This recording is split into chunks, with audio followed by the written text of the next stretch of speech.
Oh, jangan lupa Anda harus subscribe channel Singa Allah.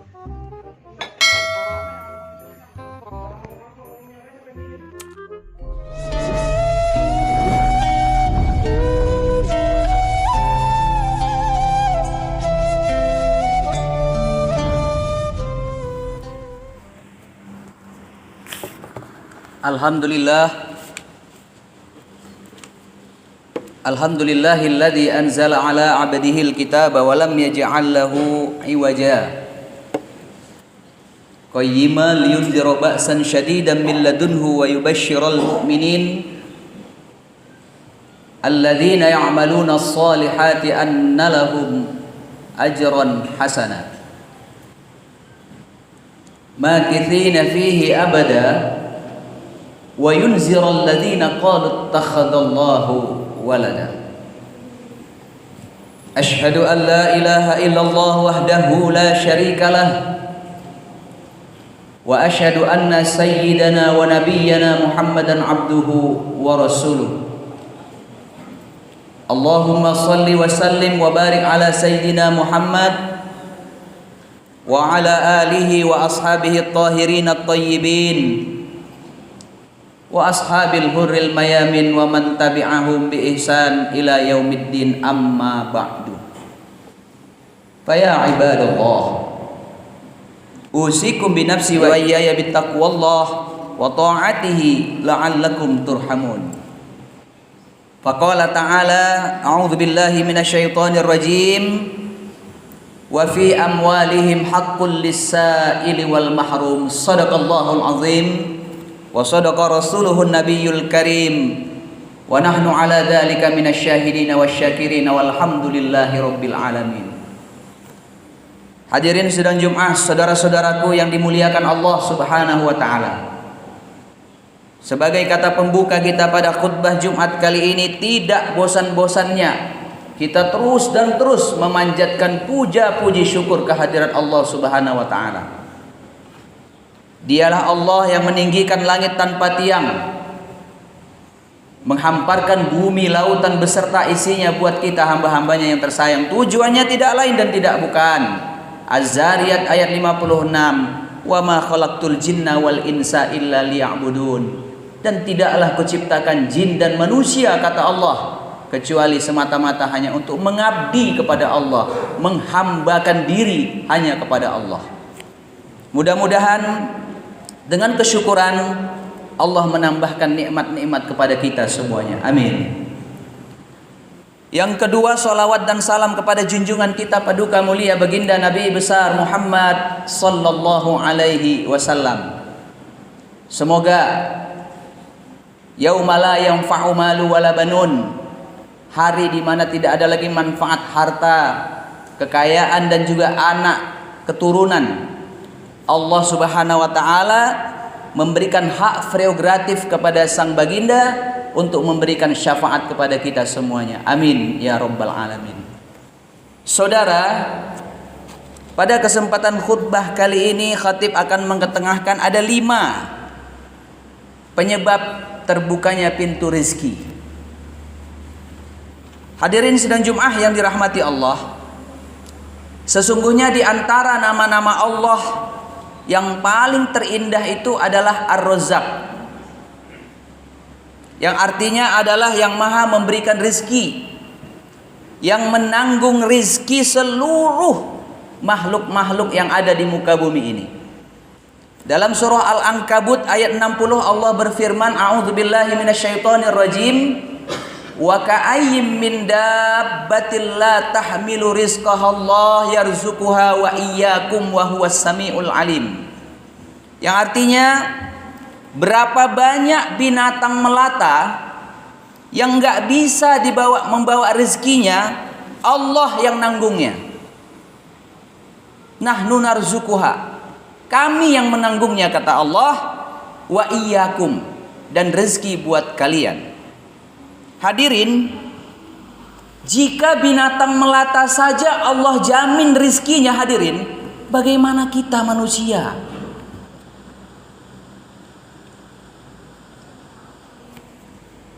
Kemudian Allah Subhanahu wa taala menyuruh kita untuk mencari rezeki. Buka dalam Al-Qur'an surah Al-Mulk ayat 13. A'udzubillahi minasyaitonirrajim. Huwallazi ja'ala lakumul arda dzalula famshu fi manakibiha wa kulu mir rizqihi wa ilaihin nusyur. Dialah yang telah menundukkan bumi ini untuk kalian. Famshu fi manakibiha, berjalanlah kalian di atas seluruh penjuru muka bumi ini. Wa kulu mir rizqi, dan makanlah dari rizki-rizki yang telah Allah berikan kepada kalian. Maka manusia pun bertebaran di muka bumi ini untuk mencari rizki-rizki Allah. Nah saudara, untuk membuka pintu rizki ini ada dua sebab. Yang pertama dinamakan dengan sebab duniawi, dan yang kedua dinamakan dengan sebab agamis. Kita akan bahas yang pertama, sebab dunia. Ini sudah biasa, orang berprofesi sebagai petani, panen, dapat rezeki. Sebagai pegawai dapat gaji, bisnismen dapat keuntungan. Ini sudah biasa. Bahkan kita sudah pernah pelajari ada namanya hukum alam. 100 yang keluar dari potensi tubuh kita, maka 100 yang kembali kepada kita. Tergantung. Kalau muatan yang 100 ini positif, maka yang kembali kepada kita juga positif, saudara. Tapi hati-hati, sebaliknya. Kalau yang keluar dari potensi tubuh kita ini negatif, maka jangan salahkan juga yang 100 negatif tadi pun akan kembali kepada kita. Ini hukum alam, sunnatullah. Orang berbuat baik dapat baik, orang buat jahat dapat jahat. Itu sudah sunnatullah, hukum alam. Seluruh agama meyakini itu. Ini sudah biasa. Kita akan bahas yang kedua, yaitu asbab daripada agamis, ukhrawi. Saudara, dalam hal yang kedua ini banyak orang yang melalaikannya. Banyak sekali sebab-sebab utama ini yang orang lupa. Padahal inilah yang lebih ampuh ketimbang sebab yang pertama. Ma'asyiral muslimin, sidang jemaah Jumat yang berbahagia. Apa itu? Sebab yang berkaitan dengan agamis ini. Yang pertama adalah doa. Doa. Allah Subhanahu wa taala berfirman, "Wabtaghu indallahir rizq." Yang artinya mintalah rizki kepada Allah, berdoalah kepada Allah. Dan doa inilah saudara-saudara yang sering mendatangkan keajaiban dalam hidup kita.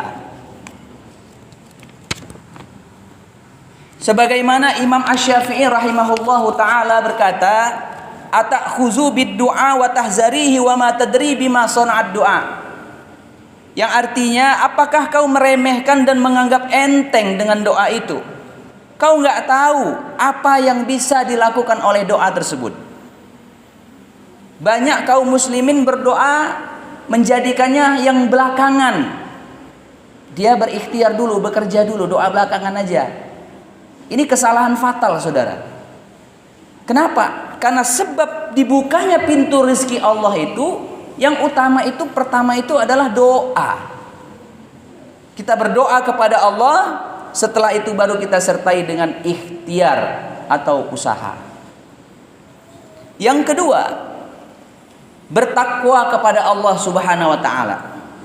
Makna dari takwa yang standar adalah intisal awamirillah wajtinabun nawahi. Mengerjakan apa-apa yang Allah perintah, meninggalkan apa-apa yang Allah larang. Ini termaktub dalam surah At-Tolak ayat 2 dan 3. Allah Subhanahu wa taala berfirman, "Wa may yattaqillah yaj'al lahu makhraja." Siapa-siapa yang bertawakal kepada Allah, bertakwa kepada Allah, maka Allah akan jadikan jalan keluar dari setiap problem yang dialaminya. Wa yarzuqhu min haitsu la yahtasib. Dan dia akan Allah beri rizki dari arah yang tidak dia sangka-sangka. Saudara-saudara, ketika orang mencari rezeki, sekarang rezeki itu yang datang kepada dia tanpa dia duga-duga, tanpa dia rencanakan, tanpa dia fikirkan. Rezeki tersebut yang terlebih dahulu menghampiri orang itu. Ini pertanda bahwa orang tersebut nilai ketakwaannya sangat tinggi kepada Allah Subhanahu wa taala. Kemudian yang ketiga, penyebab pintu rezeki itu dibuka oleh Allah adalah menyambung tali silaturahmi. Rasulullah Shallallahu Alaihi Wasallam bersabda, la yadkhulul jannah qati'un. Apa kata Nabi? Tidak akan masuk surga orang yang memutuskan tali silaturahmi. Dalam sebuah hadis Rasulullah Shallallahu Alaihi Wasallam juga bersabda, man ahabba ayyubsata lahu fi rizki wa yunsha'alahu fi atharihi falyasil rahimahu. Barang siapa yang ingin Allah mudahkan rezekinya dan Allah berkahi usianya, falyasil rahimahu, hubungkanlah tali silaturahmi. Pertanyaannya kepada siapa? Yang pertama adalah kepada kedua orang tua, ibu dan bapak. Saudara-saudara, berapa banyak kita lihat rahasia orang sukses itu ternyata nggak jauh-jauh kuncinya. Hubungannya baik dengan kedua orang tuanya rupanya. Subhanallah. Ini Allah yang menjamin. Bahkan Rasulullah Shallallahu Alaihi Wasallam mengatakan di antara pembuka pintu rezeki yang utama, yang sangat mudah dilakukan adalah dengan menyambung tali silaturahim. Kemudian siapa lagi? Wa atizal qurba haqqahu. Seluruh ahli keluargamu, adik, abang, kakak, bibi, paman, sambungkan tali silaturahmi itu. Jangan dilupakan. Yang keempat, penyebab pembuka pintu rezeki, Allah memerintahkan kepada kita supaya kita menyuruh keluarga kita untuk sholat. Buka dalam Al-Quran surat Toha ayat 132. Allah berfirman, a'udzubillahi minasyaitonirrajim, wa'mur ahlaka bis-shalah wastabir 'alaiha la nas'aluka rizqa. Allah Subhanahu wa taala berfirman, dan perintahkanlah keluargamu untuk sholat, wastabir 'alaiha, dan bersabarlah kau atasnya.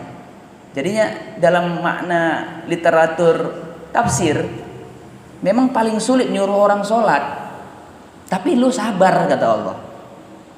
Nah saudara-saudara, jika kita bekerja lagi asing, jangan lupa ditelepon istri kita, udah sholat mak, ditelepon anak kita, di WA keluarga kita. Inilah sesungguhnya penyebab pembuka pintu rezeki. Berkaitan dengan ini Allah Subhanahu wa taala berfirman dalam surah At-Tahrim, ya ayyuhalladzina amanu ku ampusakum wa ahlikum naro. Hai orang-orang yang beriman, jaga dirimu wa ahlikum, dan keluargamu naro, dari jilatan api neraka. Ini yang keempat, penyebab dibukanya pintu rezeki oleh Allah. Perintahkan keluarga kita untuk sholat. Kemudian yang terakhir saudara, yang ini menjadi penutup kita, yaitu bersedekah. Kata Nabi dalam sebuah hadisnya, mana qasa sadaqatun min mal. Sedekah gak akan pernah bisa mengurangi harta. Benar, kita punya uang 1 juta, kita sedekahkan 100.000, uang kita kurang, tinggal 900. Itu dunia kita, itu hitung-hitungan matematika kita. Tapi apa kata Nabi? Ini urusan Allah. Yang penting kau bersedekah ikhlas. Bagaimana cara Allah untuk menggantinya itu bukan urusanmu, itu urusan Allah. Apa yang menguatkannya? Buka dalam Al-Quran surah Al-Baqarah 245. Apa kata Allah? Bahwa orang yang bersedekah itu dianggap Allah sebagai hutang Allah untuk dia. Bayangkan saudara, Allah berhutang sama kita. Ilustrasinya begini. Ada miliarder minta ngutang sama kita. Mungkin dia nggak bawa duit.